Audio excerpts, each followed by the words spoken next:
Blog Talk Radio.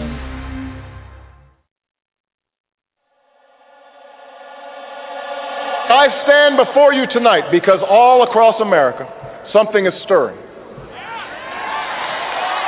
What the naysayers don't understand is that this election has never been about me.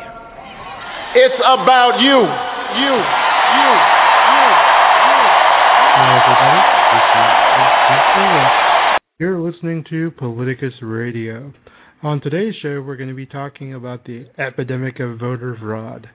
But not what you think. It's not the Republican narrative that Democrats are perpetuating voter fraud to steal elections. It is Republicans carrying out voter fraud to try to reshape the electorate and regain power. It's going to be an interesting and exciting show. So let me bring in George first and get this started. Hi, George. How are you? Good. How are you today? I'm doing well, thanks. George, are you ready to talk about a little bit of election theft? Yeah, sure. Why not? Always a fun topic to discuss. It is, isn't it? It's always a live one. Plus, I'm hoping we can work in a little bit of Mitt Romney liking to fire people there at the end. So, you know what it's time to do, George. Mm-hmm. It's time to bring in. Some think she's a myth. Others call her... I can't do that. Others call her a legend. Some say she only comes to write by the cover of night and spread her words of wisdom to us all. But we know her as the one, the only, Sarah Jones. Hi, Sarah. Hi, Jason. Hi, George. How are you guys today? Hi, Sarah. Just hi? I mean, really, this is apparently I don't exist. So We you're give you really this... just talking to... You know what, actually, though? Today, the day of voter fraud, I was going to dress up. It's too bad this is radio, because if this were TV, I was going to dress up in my best, like, James O'Keefe pimp outfit for the day and sort of see who I could entrap, you know, with some sex toys on a boat, trying to entrap a CNN reporter. Maybe I would go in and who knows how many laws I can break in one day. But voter fraud's real. If you were going to do the James O'Keefe thing, you would have dressed up like a pimp outside the area where you were going to be, and then dressed up like a normal person inside. You just wanted to imply that you were dressed up like a pimp. That's the O'Keefe style right there. You know, I wish you wouldn't keep sticking to facts, George. It really disturbs my narrative. I'm sorry. I'm a liberal. I have facts on my side. Mm-hmm. And communism, as we found out on last week's show. This guy is just a train wreck. Just a train wreck. Now, before we get to O'Keefe, boy and girl, let's first talk about the whole idea of voter fraud, the need for voter ID laws, voter suppression, the whole ball of wax. George, do you buy for a second that there is a need for voter ID laws? And why are these Republicans passing these laws? Well, you know, they're doing this out of desperation. It just seems like this is the only thing that they can really kind of trump to get behind their candidate, which is starting to look more and more like Romney. This is just a matter of trying to hedge their bets and make sure that that everything is going in their favor, not so much Romney's favor, just their favor, and so that they can go ahead and basically do what they do, which is all about, you know, trying to get in power and then stay in power. You know, because right now they have a share of power back after a couple of years, but now all of a sudden, you know, like it's all about just kind of clutching onto that power. That's all that this is all about right now. It's a power grab. Sarah? What was the question? Why are Republicans passing these voter ID laws? Oh, thank you. Okay. Well, see, this topic is it's so enormous that I wasn't sure exactly what specific part you were focusing on. They're passing these laws for the 2012 election because Obama had such huge grassroots support in 2008, and the Obama campaign, unlike other Democrats before him, they were organized and ready for a lot of these voting laws and voting challenges that the Republicans were doing in states all over the country. They were challenging people who had just moved or had foreclosed, their home had been foreclosed on, and the Obama campaign had lawyers ready in just all over in every state, and they were working all day, even on election day. So that put a little crimp in the GOP's style, because as we know, they have been engaging in election fraud for quite some time. And I really think that these voter ID laws are designed to do two things. One, they're designed to keep minorities from voting, and of course minorities tend to vote Democratic now after 40 years or so of the Republican Southern strategy, which was designed to get black people to vote Democrat so that the whites would go Republican in the South. And they're also designed to distract from the real issue of election fraud that's going on. So I see these voter ID laws and all the fear about voter fraud as a way that Republicans can distract the electorate from the real issue, which is over and over again. We find, like in Ohio in 2004, that all of the votes were transferred from the Secretary of State server to a server controlled by the Republican National Committee. And that fellow, of course, was on his way to testify and died in a plane crash. We see this stuff over and over again. We had the guy in 2008 that did voter registration for Republicans, arrested for voter fraud and election fraud in California and several other states where I think he did election fraud. But because he got all these people to transfer their registration from Democratic to Republican under false premise of sign this petition to stop child abuse or to put up a law, to protect children. And really they were changing people's what party they're registered under. So all of this stuff goes on, and we don't hear a peep about that stuff in the mainstream. All we hear about is, oh my God, James O'Keefe, Acorn, Acorn, Acorn.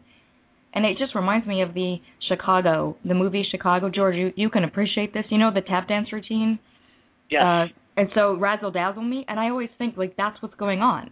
They're doing their big razzle dazzle dance, and they have all their little puppets, and James O'Keefe is one of their puppets who is willing to break the law and entrap people to distract the press and the people from the real issues. Now, is this a bit of a dual strategy, George? Is the motivation to scare their white Republican base, especially in vulnerable states where Hispanics, let's say, are becoming a rising percentage of the population? Is this a motivation not only to keep those people from not voting, the Hispanics, the minorities, the poor, but it's also a way to get those white Republicans out the vote? If I don't vote... Well, this is something that, the Republicans definitely have a very effective means to scare people into voting, for them.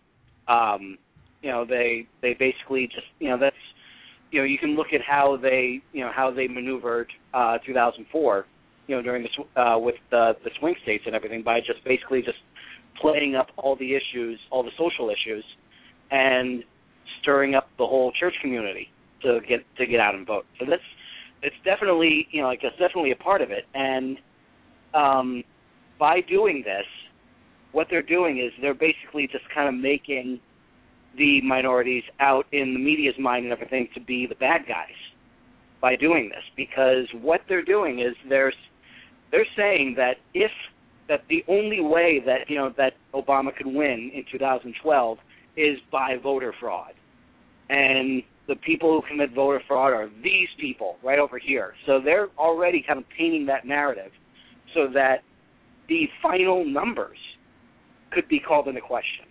We're in a time right now where nothing is ever enough for anyone. For anyone to really to know these things. If you can say the whole birth certificate fiasco with President Obama, he goes ahead and delivers every possible means to basically satiate these people, and there's still people that are out there saying well, that's not enough. This is the day that we live in right now, which is really a shame. They're basically creating this whole level of distrust against everyone, and it's a real shame. George just brought up a really interesting point there, that by floating all these voter fraud conspiracies, in essence, someone asked Sarah about this, they're trying to delegitimize Obama's 2012 win before he even gets it. Sarah, do you agree with that? Oh, absolutely. And I mean, there's always the issue of they commit election fraud, but you can't commit election fraud when the polls show the race is pretty clear. So you have to create all this fear and create these sort of narratives where you could call the election results into question, and you can really only do that when you have this narrative built in that all these Democrats, all these minorities, I mean, it's absolutely hysterical that they think illegal immigrants are trying to vote. Illegal immigrants don't want to be anywhere where the law would arrest people, and of course it is a felony to vote, to do voter impersonation, to commit voter fraud. And as James O'Keefe well knows today, people, there's a reason why people don't commit voter fraud, because it will land you in jail. George, do you think the kind of voter fraud scam Republicans are always putting out there, do you think that that's even realistically possible?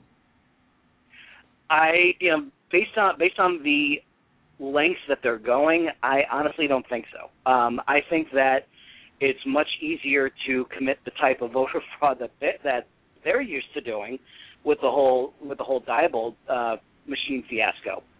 That is something that can be very easy to commit if you have the right type of people in your pocket that are in charge of doing all these different things. What they're talking about is just like tiny little elements that can be that basically make up like a small speck of what the type of voter fraud that they're talking about. What's really interesting here is we've talked about it generally, and I can hear some Republicans that may listen to this show going, well, those crazy liberals haven't given us any examples. So before we have some fun, and I ask you to put on your tinfoil hats because we're going to do that later on. So, George, get your roll of tinfoil and start making yourself a nice hat. Think of our friend Brian McLean and make it nice and pointy. Now, what I'm going to ask you first, though, is let's go through some specific examples. Sarah, this is one of our favorite places to talk about voter suppression, fraud, malfeasance in Wisconsin. Oh, shoot, I was going to start off with Georgia, but okay. Wisconsin, well, we had the Supreme Court election where, that was just a debacle of epic proportions. The county clerk, who had already been reprimanded several times, she had already been brought up on charges in her time spent I think she was a computer data analysis for the Republican legislature, and they were questioned on some charges, and she got immunity for that. Then she became the county clerk, where all those, the votes that went missing on election day that she found in a bag somewhere, but she didn't let anyone who was monitoring, the other people who were there to monitor the election, ever see the bag or count the votes. It was just insane. And when the Brad blog showed pictures of these bags, and they were literally like they were ripped open. The ballot bags, you mean? The ballot bags. They were no one had. They had the custody of the bags had not been carefully tracked, and But of course, that election, after she found those votes, went for the Republican. There were many other problems with that election, but then we also have so many instances in the recall elections, the recall elections of the senators and the state house representatives, where Republicans hired these outside organizations to come in and do the recall sheets, to get signatures for the recalls, and they were having all these dead people sign the sheets, blah blah blah. It's the same. That's the same sort of thing that you found with Acorn. Just to make an example, when you pay people to get names on for anything, some people are going to cheat. Now, did they do that on purpose in order to look like they got these signatures? Well, that's where it gets tricky, because unlike Acorn, they were telling people this is a signature to recall Governor Walker, when in fact it was a signature to recall the Democrats. That's an interesting point. I mean, we had a big problem. I don't know if you guys remember in 2008, we had a big problem with Republicans going to college campuses and misleading college students into registering to the wrong party.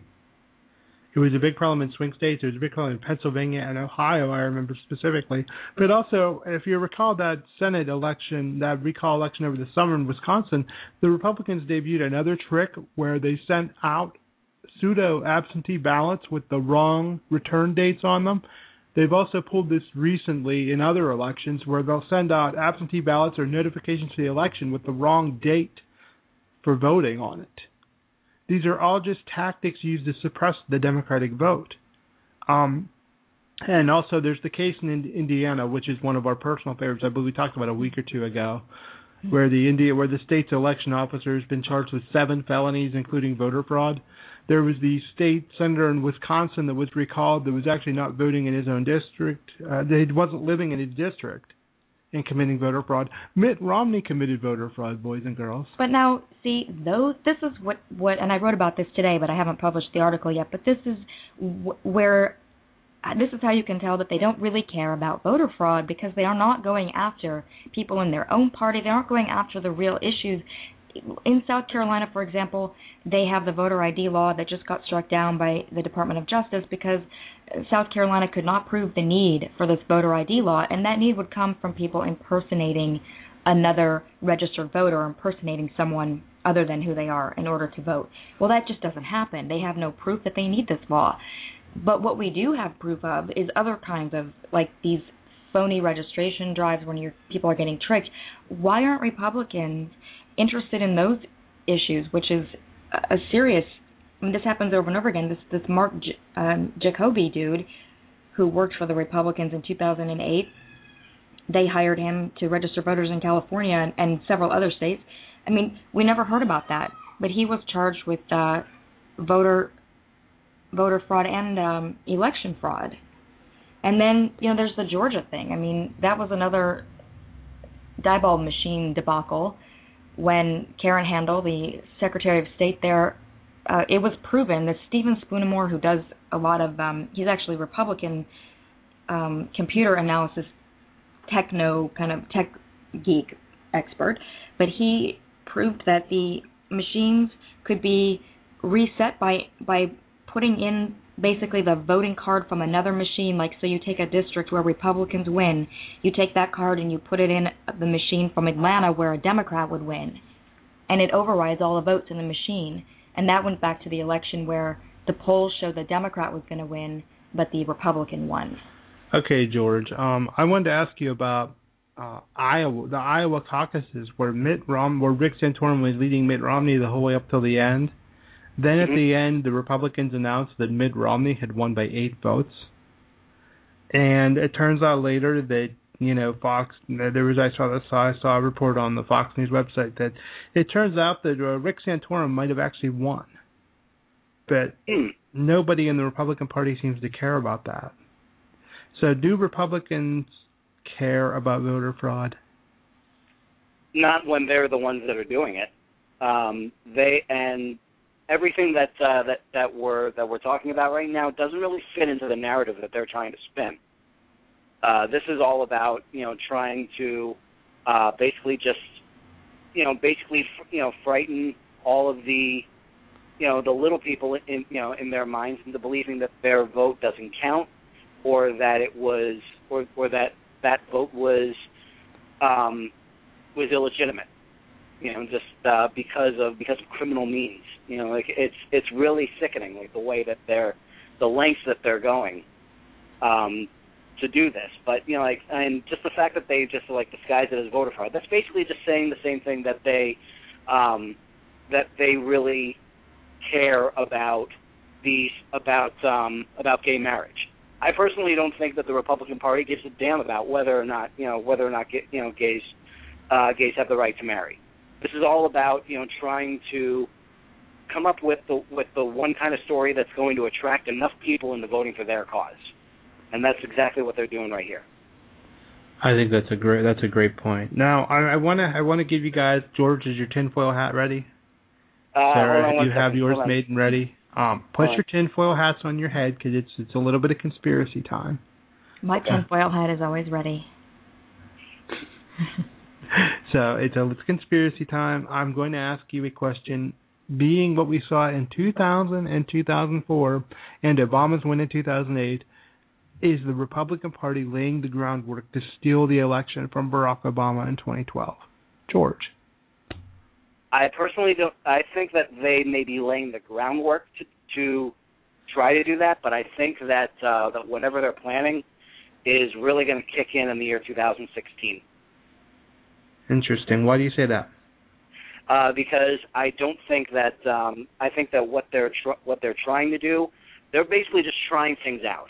Like this round, they're basically just kind of like, it's almost like they're looking at Romney to be the sacrificial lamb. He is there basically to go up against Obama and lose. But let's see. This is supposed to be a landslide. This is supposed to be a cakewalk for Obama. So let's see, what happens if we can, how many votes that we can get for Romney at this point, and then when 2016 rolls around and they have a much more vulnerable candidate to face, to go up against, how can that system be rigged in the favor of the Republicans for a 2016 victory? Are you calling Joe Biden a vulnerable Democratic nominee in 2016? Oh, George, he knows you well. At least once a week, George, once a week. Yep. So, that's a really great point that they're actually laying the groundwork for 2016. Do you agree with that, Sarah, or do you think they're going after it this year, trying to knock Obama out of the box by any means necessary? I think that's a great point, and that probably is their long-term strategy for the White House. I think that they are, there hasn't been a recent election where there weren't issues of election fraud from the Republican Party, and obviously they're gearing up for that this year, especially, suppressing votes isn't necessarily election fraud. One could argue, that it would be legal. Technically, they're two different things. Right. Voter suppression and voter fraud. Right, but legally it might be legal for them to do that, but is it patriotic and blah, blah, blah? Not really. But I think that all of those things taken together, they're hoping to definitely impact the other races. They're hoping to get the Senate back, I think, and make the race as close as they can, so that Obama doesn't appear to have a mandate. How they call a mandate like the Supreme Court nominates you, that's a mandate, but if you win in a landslide like Obama did, it's not a mandate. They have a problem when the Democrat looks popular. So, you guys don't believe that they're going to try to steal the election from Obama in 2012 necessarily? No, I think they're going to do things to make that race look closer. I think they would like to steal the election, but it's a matter of if their candidate, if the polls even will make that possible. I see. Now, speaking of the Republican frontrunner, we're going to talk a little bit about, we have about 6 minutes. We want to talk about Mitt Romney for a moment, George. As you know, Mitt Romney likes to fire people. Mm-hmm. He admitted that openly and publicly. Mitt Romney likes to fire people. What do you think that is the sort of kill shot moment if he becomes the nominee? Are we going to see that over and over and over again? I think, he's not one for tact, for saying this in, with the, shaky position that the economy is in right now. So, I think if the Democrats are smart, and that's one thing that I can definitely say about Obama's team, is that they know how to campaign, they know how to, and they definitely know how to package. They're almost like, I don't want to call them like the anti-rogue, because no one's, I'm still kind of in awe of how he was able to spin 2004 the way that he did. That was it's one of those things where you just kind of have to nod your head and just be like, okay, that was brilliant. It was evil, but it was brilliant. So I can definitely see Obama's team basically just taking that fun little soundbite and using that as his, I voted for it before I voted against it.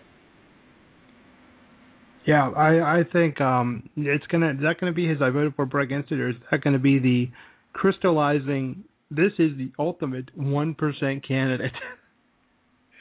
Yeah, basically, because this is, the one thing that the main reason why you can point to the 2010 shellacking, if you will,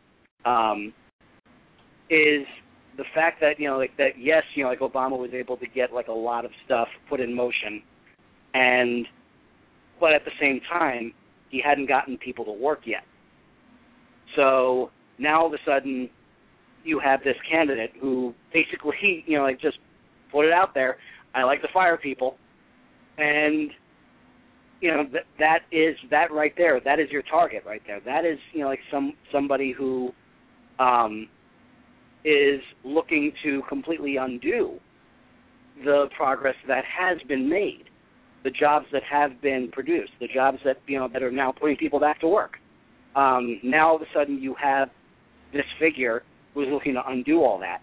So if Team Obama is as smart as I believe they are, they will definitely use that as their target, basically saying this is the ultimate 1%er. Okay, Sarah, can we basically put together a highlight reel of Mitt Romney, the elite rich 1%er now? I mean, he makes it so easy, and that's one of his problems. He has no idea how the average American lives, and this problem with, I'm gonna be James O'Keefe for a second, because I started off the show like him, and I just want to fulfill my whole dream here. If I were James O'Keefe, I would be defending Mitt Romney, and the way I would defend him is that when you look at his whole comment, he was talking about firing insurance companies.